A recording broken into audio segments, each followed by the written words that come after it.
સમાચાર સામે આવી રહ્યા છે જ્યાં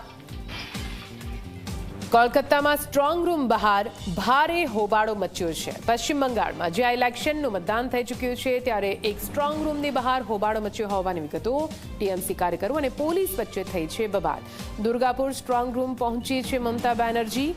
દ્રશ્યો તમે ટીવી સ્ક્રીન પર જોઈ રહ્યા છો। આપ જુઓ, પશ્ચિમ બંગાળમાં મતદાન 2 ફેઝમાં યોજાયું। બીજા ફેઝમાં પણ મતદારોએ ભારે ઉત્સાહ સાથે રેકોર્ડ બ્રેક મતદાન કર્યું છે। ત્યારે હવે સ્ટ્રોંગ રૂમની બહાર જ્યાં ટીએમસીના કાર્યકર્તા, ભારતીય જનતા પાર્ટીના કાર્યકર્તા સતત પહેરો લગાવી રહ્યા છે, તેવામાં કોલકાતાના દુર્ગાપુર સ્ટ્રોંગ રૂમથી આ મોટા સમાચાર સામે આવી રહ્યા છે જ્યાં મમતા બેનર્જી દુર્ગાપુર સ્ટ્રોંગ રૂમ બહાર પહોંચી છે।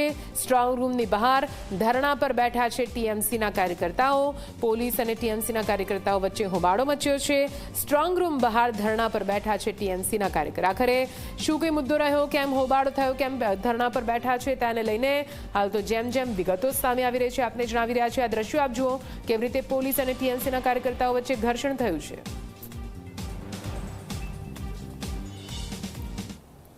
વધુ